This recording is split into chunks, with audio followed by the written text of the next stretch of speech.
Price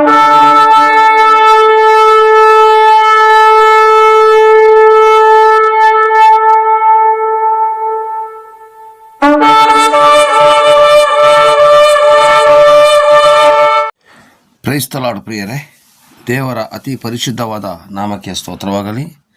ಯೇಸು ಕ್ರಿಸ್ತನ ಅಭಿಷೇಕವುಳ್ಳ ನಾಮದಲ್ಲಿ ಪವಿತ್ರ ಆತ್ಮರ ಸಹಾಯದಿಂದ ಪರ್ವತ ಪ್ರಸಂಗ ಭಾಗ 29ನೇ ಭಾಗಕ್ಕೆ ಬಂದಿದ್ದೇವೆ. ಪ್ರತಿದಿನವೂ ವಚನವನ್ನು ಹಾಕಬೇಕು ಅಂತ ಹೇಳಿದ್ರು ಕೂಡ ನಮ್ಮ ಕೈಲಿ ಆಗದಿರುವಂಥ ಕಾರಣಕ್ಕೋಸ್ಕರ, ಡ್ಯೂಟಿ ಮಾಡಿಕೊಂಡು ಸೇವೆ ಮಾಡ್ತಿರೋ ಕಾರಣಕ್ಕೋಸ್ಕರ ಹಾಕ್ಲಿಕ್ಕೆ ಆಗ್ತಾ ಇಲ್ಲ. ಆದರೂ ಕೂಡ ನನ್ನ ಕೈಲಿ ಆದಷ್ಟು ನಾನೊಂದು ಯೂಟ್ಯೂಬ್ ಸೇವೆ ಮತ್ತು ಫೇಸ್ಬುಕ್ ಸೇವೆಯನ್ನು ಮಾಡುವಾಗ ದೇವರು ತಾನೇ ಆಶೀರ್ವದಿಸಲಿ ಎಂದು ಪ್ರಾರ್ಥಿಸಿಕೊಳ್ಳುವ. ಹಾಗೆಯೇ ಪ್ರಿಯರೇ, ಇವತ್ತು ಪರ್ವತ ಪ್ರಸಂಗದ 29ನೇ ಭಾಗಕ್ಕೆ ಬಂದಿದ್ದೀವಿ. ಇದರಲ್ಲಿ ನಾನು ಕಳೆದ ವಾರ ನಿಮಗೆ ಒಂದು ವಚನವನ್ನು ಕೊಟ್ಟಿದ್ದೆ. ಪರಲೋಕದಲ್ಲಿರುವ ನಮ್ಮ ತಂದೆಯೇ, ನಿನ್ನ ನಾಮವು ಪರಿಶುದ್ಧವೆಂದು ಎಣಿಸಲ್ಪಡಲಿ ಅಂತ ಹೇಳೋಂಥ ವಾಕ್ಯದಲ್ಲಿ ಪರಲೋಕ ಅಂತ ಹೇಳೋಂಥ ಒಂದು ಪದದ ಗೂಢಾರ್ಥಗಳನ್ನು ನಾನು ನಿಮಗೆ ಕೊಟ್ಟಿದ್ದೆ. ಇವತ್ತು ನಾವು ತಿಳಿಯಬೇಕಾದ ಅಂಶ ತಂದೆಯೇ. ಪರಲೋಕದಲ್ಲಿರೋ ತಂದೆ ಅಂತಿದೆಯಲ್ಲ, ಅದರಲ್ಲಿ ಬರೀ ತಂದೆ ಅಂತ ಹೇಳುವಂಥ ಒಂದು ಸ್ಥಾನಕ್ಕೆ ಇರುವಂಥ ಗೌರವ, ಮಹಿಮೆ, ಇದರ ಬಗ್ಗೆ ನಾವು ತಿಳಿದುಕೊಳ್ಳೋ ಪ್ರಿಯರೇ. ಪ್ರೈಸ್ ಲಾರ್ಡ್, ದೇವರ ನಾಮಕ್ಕೆ ಸ್ತೋತ್ರವಾಗಲಿ. ತಂದೆ ಎಂಬಂಥ ಪದಕ್ಕೆ ಕನ್ನಡದಲ್ಲಿ ಅಪ್ಪನೇ ಬೇರೆ, ತಂದೆಯೇ ಬೇರೆ. ಅಪ್ಪ ಅಂತಂದರೆ ಸಾಮಾನ್ಯವಾಗಿ ತಂದೆಯನ್ನು ಕರೆಯುವಂಥದ್ದಾಗಿದೆ. ತಂದೆ ಅಂದರೆ ಒಂದು ಸ್ವಲ್ಪ ಗೌರವ ಸ್ಥಾನ ಇಟ್ಟು ಕರೆಯುವಂಥದ್ದಾಗಿದೆ. ಈಗ ಪ್ರೀತಿನೇ ಬೇರೆ, ಆನಂದನೇ ಬೇರೆ ಪ್ರಿಯರೇ. ಅದು ಎರಡನ್ನು ಒಂದಾಗಿ ಕನ್ಸಿಡರ್ ಮಾಡಲಿಕ್ಕೆ ಆಗೋದಿಲ್ಲ. ಹಾಗೆಯೇ ಅಪ್ಪ ಅಂತಂದರೆ ಸಾಮಾನ್ಯವಾಗಿ ಸಂಬೋಧಿಸುವಂಥ ಪದ, ತಂದೆ ಅಂತಂದರೆ ಉನ್ನತವಾದ ಗೌರವ ಸ್ಥಾನ ಕೊಟ್ಟು ಸಂಬೋಧಿಸುವಂತಹ ಒಂದು ಪದವಾಗಿದೆ. Praise Lord. ಈ ಗಮನಿಸಿ ಪ್ರಿಯರೇ, ನೀವು ಹಳೆಯ ಒಡಂಬಡಿಕೆಯಲ್ಲಿ ಎಲ್ಲಿ ನೋಡಿದ್ರೂ ಕೂಡ ತಂದೆ ಅಂತ ಹೇಳುವಂಥ ಒಂದು ಪದವನ್ನು ಕಾಣೋದು ಇಲ್ಲ ಕೂಡ. ಆದರೆ ಹೊಸ ಒಡಂಬಡಿಕೆಯಲ್ಲಿ ತಂದೆ ಎಂಬಂಥ ಪದದಿಂದ ದೇವರು ತಾನು ತನ್ನ ಒಂದು ಕಾರ್ಯವನ್ನು, ಪ್ರೀತಿಯನ್ನು ದೇವರೊಂದಿಗೆ, ತಂದೆಯ ಸಂಬಂಧದೊಂದಿಗೆ ತೋರಿಸಿರುವಂಥ ಭಾಗಗಳನ್ನು ನಾವು ಕಾಣಬಹುದು ಪ್ರಿಯರೇ. ಹಳೆ ಒಡಂಬಡಿಕೆಯಲ್ಲಿ ತಂದೆಯ ದೇವರನ್ನು ದೇವರು ಎಂಬಂಥ ಪದದಲ್ಲಿ ಸಂಬೋಧಿಸಿದರು.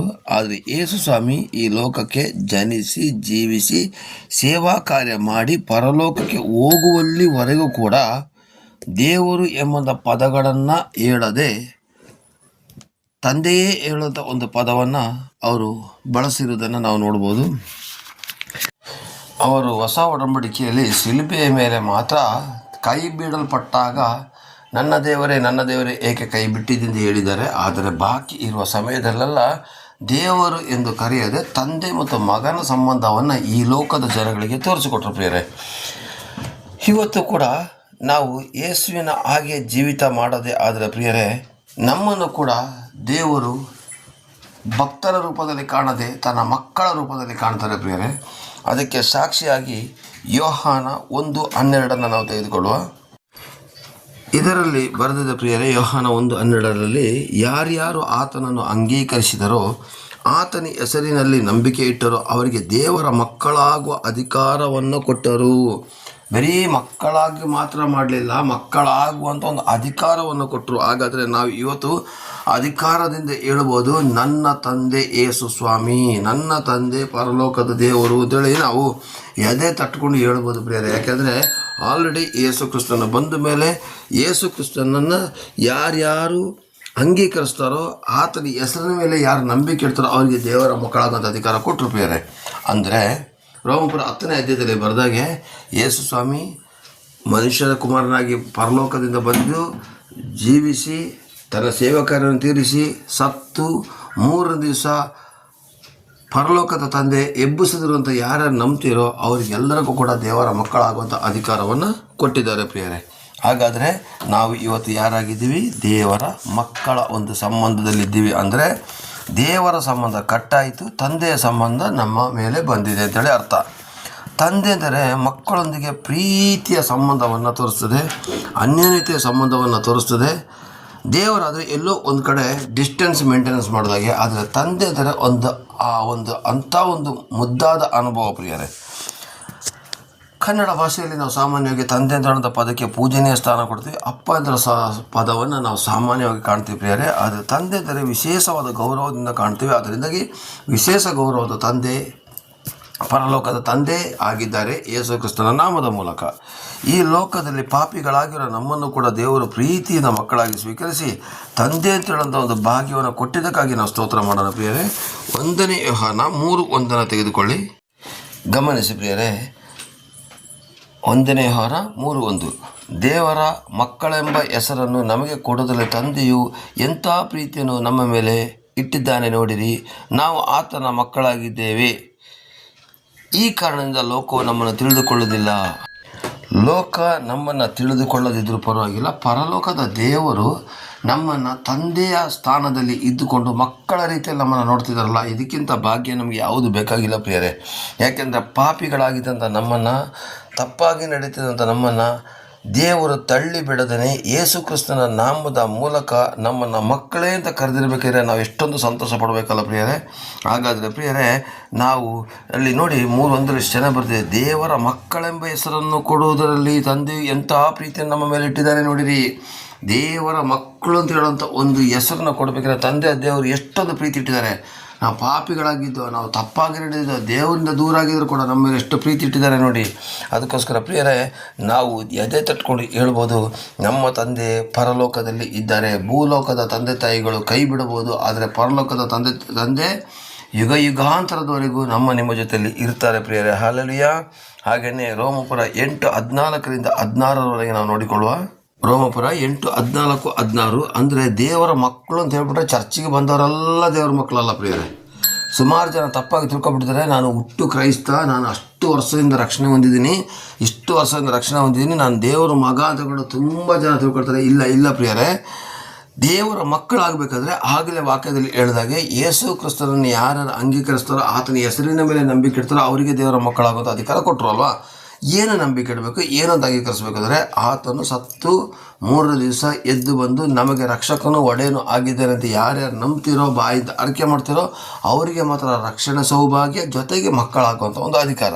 ಹಾಗೆಯೇ ಇಲ್ಲಿ ರೋಮಪುರ 8:14-15 ಬರೆದಿದೆ, ಯಾರ್ಯಾರು ದೇವರ ಆತ್ಮನಿಂದ ನಡೆಸಿಕೊಳ್ಳುತ್ತೀರೋ ಅವರು ದೇವರ ಮಕ್ಕಳು. ಹಾಗಾದರೆ ನಾವು ದೇವರ ಆತ್ಮನಿಂದ ನಡೆಸಿಕೊಂಡ್ರೆ ಮಾತ್ರ ದೇವರ ಮಕ್ಕಳು. ಇವತ್ತು ದುರಾತ್ಮ ನಡೆಸ್ತಾ ಇದ್ದಾನೆ, ನಮ್ಮ ಸ್ವಂತ ಬುದ್ಧಿಯಿಂದಲೇ ನಾವು ನಡೀತಾ ಇದ್ವಿ, ನಮ್ಮ ಕುಟುಂಬದವರು ಹೇಳ್ದಾಗೆ ನಾವು ಅವ್ರು ಮಾತ್ರ ಕೇಳ್ಕೊಂಡು ನಡೀತಾ ಇದ್ವಿ, ಜನಗಳಿಗೆ ಎದುರಿ ನಡೀತಾ ಇದ್ವಿ ಪ್ರಿಯರೇ.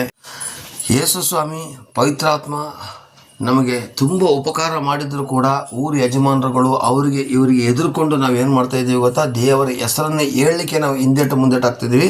ಇವರೆಲ್ಲ ದೇವರ ಮಕ್ಕಳಾಗಲಿ ಸಾಧ್ಯ ಇಲ್ಲ. ಮತ್ತು ಕ್ರೈಸ್ತ ಅಂತ ಹೇಳಿದ್ರೆ ಹೆಸರಿಟ್ಕೊಂಡು ಡ್ರಿಂಕ್ಸ್, ಹನ್ಸ್, ಪಾನ್ ಪರಾಗು, ಜರ್ದ ಮತ್ತು ವೈಭಿಚಾರ, ಮೋಸ, ವಂಚನೆ ಮಾಡ್ತಿದ್ರು ಕೂಡ ಅವರು ಚರ್ಚಿಗೆ ಬಂದರೂ ದೇವರ ಮಕ್ಕಳಲ್ಲ. ಪಾಪ ಕ್ಷಮಾಪಣೆ ಅಂತ ಹೇಳೋದು ಅದು ಇದೇ ನಿಜ. ಆದರೆ ಪಾಪವನ್ನು ಬಿಟ್ಟು ಬಂದು ಕ್ಷಮಾಪಣೆ ಕೇಳಿದ್ರೆ ಮಾತ್ರ ಪಾಪ ಪರಿಹಾರ ಹೊರತು ಪಾಪ ಮಾಡಿಕೊಂಡೇ ಕೇಳಿದ್ರೆ ಪಾಪ ಪರಿಹಾರ ಇಲ್ಲ. ಪಾಪ ಮಾಡ್ತಾನೆ ಇದ್ದು ಪಾಪಕ್ಕೆ ಪರಿಹಾರ ಕೊಡಿದ್ರೆ ಗ್ಯಾರಂಟಿ ದೇವರು ಕೊಡೋದಿಲ್ಲ. ಪಾಪವನ್ನು ಬಿಟ್ಟು ಬಂದರೆ ಮಾತ್ರ. ಹಾಗಾದರೆ ದೇವರಾತ್ಮನಿಂದ ಯಾರ್ಯಾರು ನಡೆಸಿಕೊಳ್ತಾರೋ ಅವ್ರು ದೇವರ ಮಕ್ಕಳು. ದೇವರಾತ್ಮ ಏನು ಮಾಡ್ತಾರೆ, ನ್ಯಾಯ, ನೀತಿ ಮತ್ತು ಪಾಪದ ಅರಿವನ್ನು ಹುಟ್ಟಿಸ್ತಾರೆ ಎಂದು ದೇವರು ವಾಕ್ಯದಲ್ಲಿ ಬರೆದಿದೆ ಪ್ರಿಯರೇ. ಹಾಗಾದರೆ ಪ್ರಿಯರೇ, ಅಲ್ಲಿ ದೇವರ ಆತ್ಮನಿಂದ ನಾವು ದಿನಕ್ಕೆ ನಡೆಸಿಕೊಂಡ್ರೆ ಮಾತ್ರ ದೇವರ ಮಕ್ಕಳಾಗ್ತೀವಿ.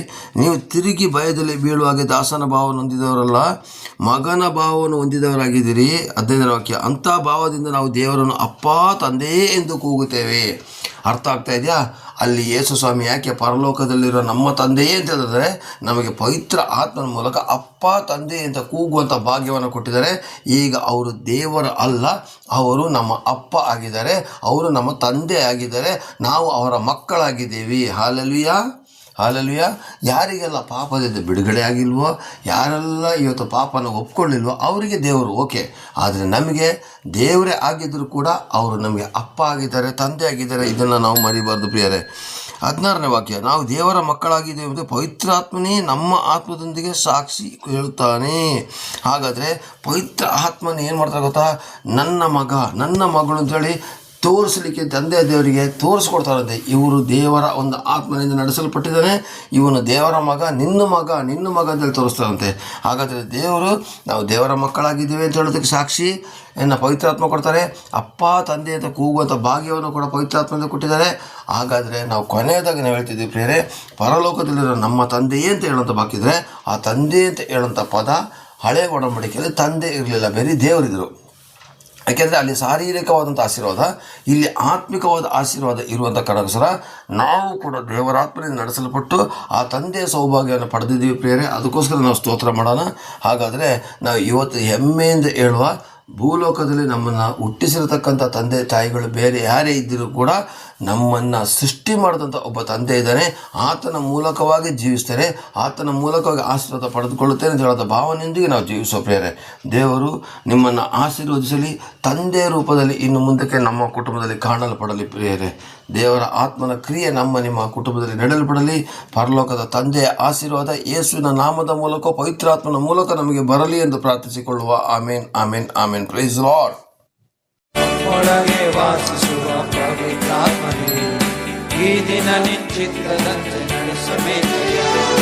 ನಮ್ಮೊಳಗೆ ವಾಸಿಸುವ ಪವಿತ್ರಾತ್ಮನೇ, ಈ ದಿನ ನಿಶ್ಚಿತ್ತದಂತೆ ನಡೆಸಬೇಕಯ್ಯ. ಪವಿತ್ರಾತ್ಮನೇ, ಪವಿತ್ರಾತ್ಮನೇ, ಪರಿಶುದ್ಧ ದೇವರಾತ್ಮನೇ, ಪವಿತ್ರಾತ್ಮನೇ, ಪವಿತ್ರಾತ್ಮನೇ, ಪರಿಶುದ್ಧ ದೇವರಾತ್ಮನೇ.